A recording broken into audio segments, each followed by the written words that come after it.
It took them years, but they finally worked out who you are, what you are. Their loved ones went missing, one by one. They never expected it was you. Some were innocent, some were not. But you didn't care, as long as they bled. You managed to escape that town, and now you're forced to live out here.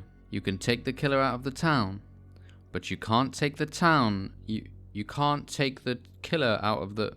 Whatever, you get what I'm trying to say. Keep killing people. Meet Mr. Robert Cladwell, the most prolific serial killer the Rimworld has ever seen. He's an asexual man, as he's only into murder. He's a psychopath, of course. He has a perfect memory to remember the cries of every victim. He's psychically deaf. He's nimble from years of sneaking about in the shadows. He's industrious and iron-willed. He's a recluse because he hates people, and after a while, they start to realize he's not normal, and he's forced to kill them anyway. He's a creepy, breathing cannibal who's beautifully tough and quickly learnt that he likes nothing more than to make people bleed. As you can see, his melee skill is very good from years of slashing up his victims. He hates animals and just all other life in general other than himself, but he's a bit of an artist. Except he only paints with blood. He gets to work renovating a long lost tomb, because death is pretty much his vibe if you haven't got that already. He managed to bring some human meat with him, but it won't last him long. There's already a table here, which is nice. Then he gets some rest, as there's a lot of work to be done. As you can see, there are many enemy factions to stimulate just how hated this man is. Roof is built, and we section off a bedroom for Robert. Set his meditation spot right here, amongst all these sarcophagi. We get our first potential victims, and Robert watches from a distance. This guy is pretty dangerous, but if we can get up close, we should be able to take him.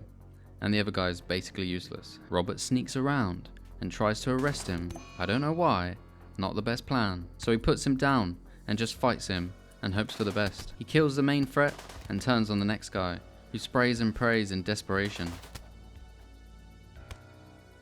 2 hits and he's down. Robert managed it, but not without cost. Robert received a brain injury, which increases his manipulation by 50%, but makes him incapable of speaking, which is fine by him. He patches himself up as the guy tries to crawl away. He's killed so many people with his knife that he knows he won't get far. This will give him a nice mood bonus, but he's really injured, so needs to rest. He gets maybe the worst cargo pod drop of all time, and builds a butchery table so he can start cutting up his victims. He extracts the skull of the second guy to put on a spike as a trophy, and decides he will do this from now on to remember each victim. We get some power going and greet our next victim.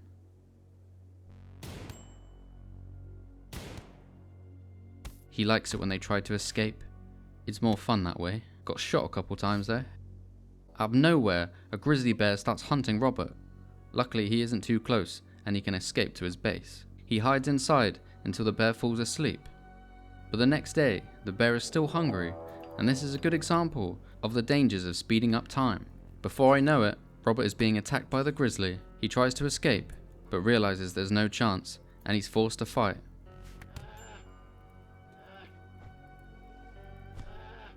Luckily he manages to come out on top, but that could have been really bad. Then, somehow literally the next time he leaves his base, he's hunted again by a lynx this time. He doesn't like animals, and they clearly don't like him either. But after taking on a bear, Robert feels confident he can take down a lynx. Injured once again though. And would you believe me if I said, the second he leaves again, he is attacked for the 3rd time in a row?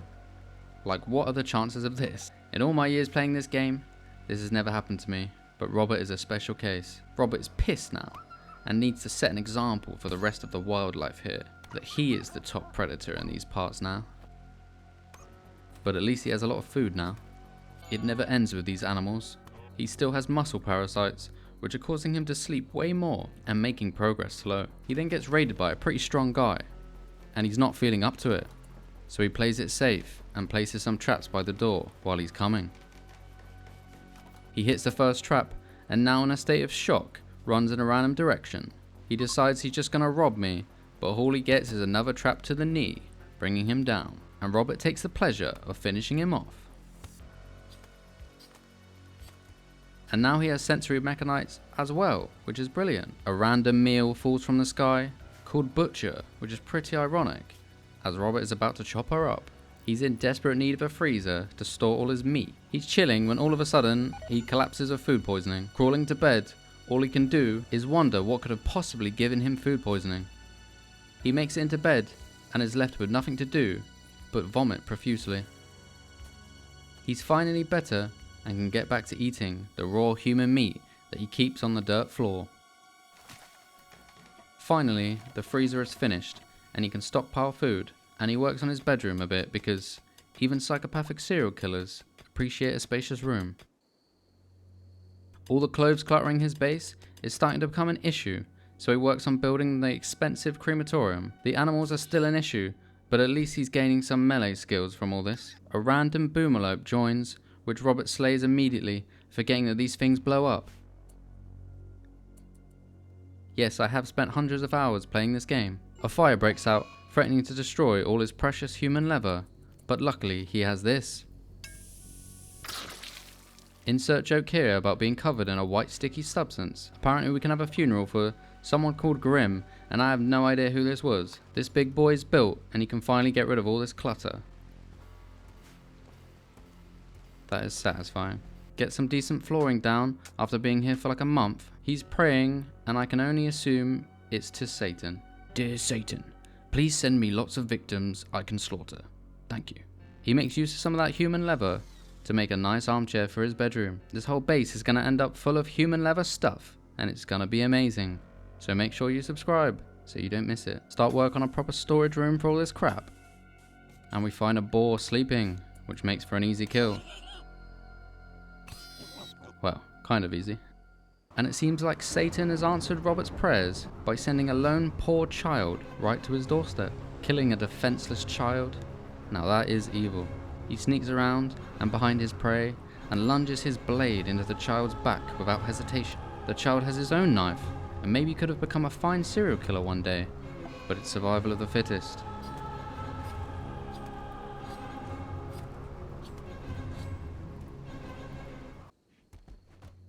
He's raided by a hefty guy who should make a decent meal.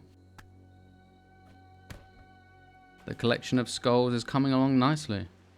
A boomerlope is angry at Robert, but he uses this chance to do some greatly needed cleaning. A nice human leather drape is erected in the bedroom, and he's attacked by someone with a pretty scary shooting level, but the fool brought a knife to a knife fight, and now suffers the consequences. It's time for some diabolical research into the dark arts of the battery. Finally time to fix this awful flaw that I'm sick of looking at. Dear Satan, thank you for that child. It was very tasty. A wild man is caught trespassing on Robert's land, and the punishment is death. Time for a solo dance party to celebrate all the murder achieved thus far. I like to murder all day, I like to murder my way. A stab to the throat, a stab to the chest, the head on a spike, and I eat all the rest. A shambler arrives, but is already dead, so it doesn't really interest Robert, but ends up getting too close, so he has to take it out.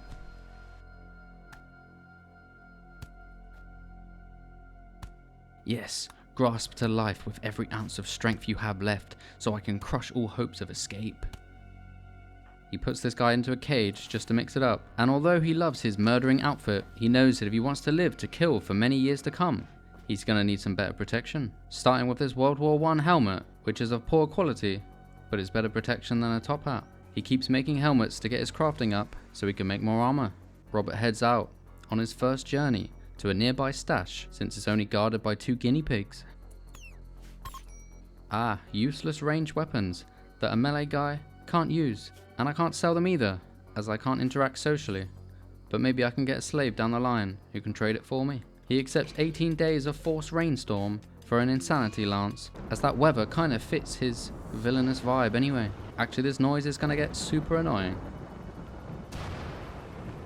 Nice, some plated armor equipped, and Rob is starting to become a bit of a murderous unit. And if you look closely, the spike from the insanity lance makes it look like he's wearing a German helmet.